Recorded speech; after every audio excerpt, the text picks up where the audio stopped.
Alright, here's our supply list. You need some skulls. The best way to get your skulls is go to the local dollar store or Dollar Tree during Halloween. Sometimes thrift stores have them and they're $1. Get a cheap skull. You want it to be a good size because if it's too small, it'll look funny on your props.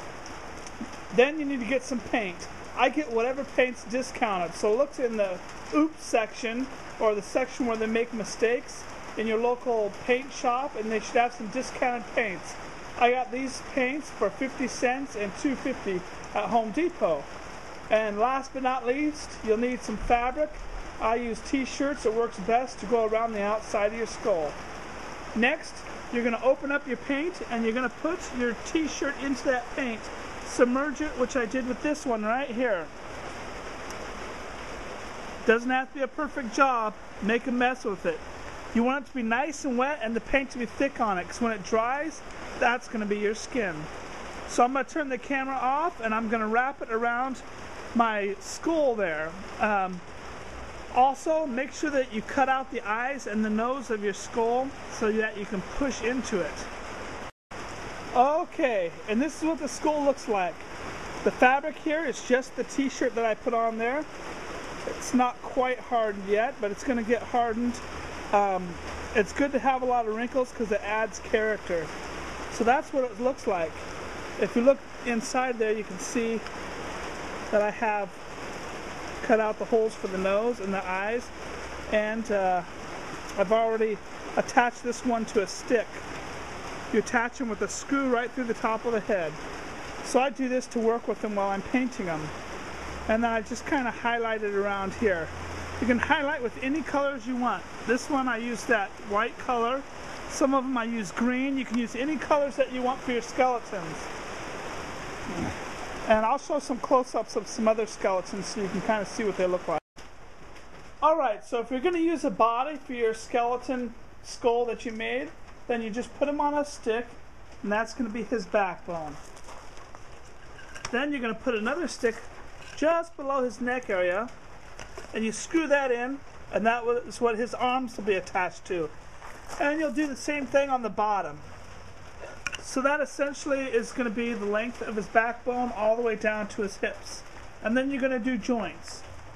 Now on these joints, you just can use any kind of rope or strong twine or cord, and you want to make sure that you use a staple gun and you staple that rope to there. I used the duct tape, but it comes off. So the suggestion of duct tape that works for some people, it doesn't work year after year. So make sure that you use the staple gun. Okay? And then it allows all of your joints to move freely. It looks really cool also if you end up putting a motor on it so it shakes. The legs and everything will flop around. So that's the setup. There's our hips. And you can see how it's attached to the head. And you have your arms there. Again, your skull is going to be attached just by a screw right down the top. For mounting these, you can just take a string and attach it behind the neck like this. Okay, a string. And then you just lift them up and you can attach that string wherever you want to. And that's how I hang them. And I have a few that I hung up on the wall here already. So I just threw these up. They're not the coolest poses, but that's kind of like how some of them look.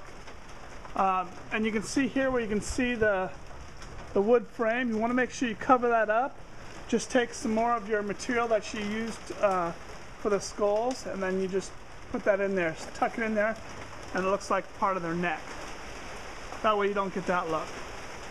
So that's what they look like after you dress them up with clothes from the thrift store. And that is kind of their frame beforehand.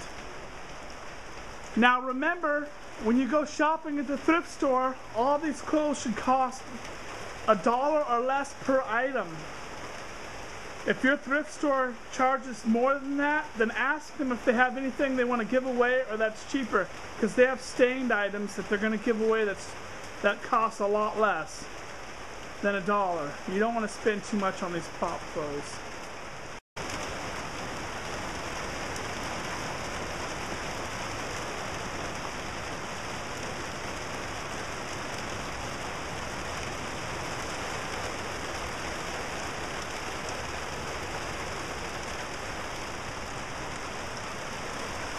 And for the hair, I just use the dollar store little girls' princess hair that they can put in their hair.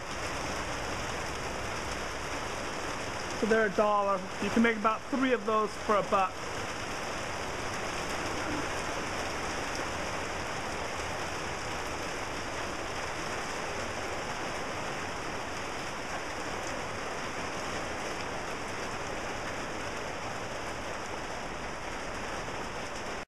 Now, if you're going to make a ghost, this is the entire frame.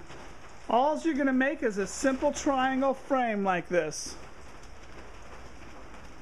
Okay? We just have 2 boards that are attached together there and then attached to your long piece. And then the neck goes onto there. And that is it. That is the ghost frame. And I will show you how that ghost looks. Okay, so I just took a square sheet here. I cut a hole in the middle. Well, that's not in the middle, it's towards the top. That's going to be for the head to poke through for my ghost. And then on the bottom, I cut a zigzag.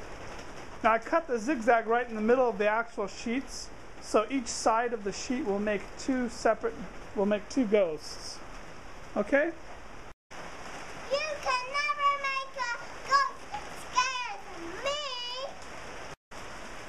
So this is what your ghosts will look like from a distance. And I'll get a little bit closer so you can kind of see what they look like. So there's 3 of your ghosts.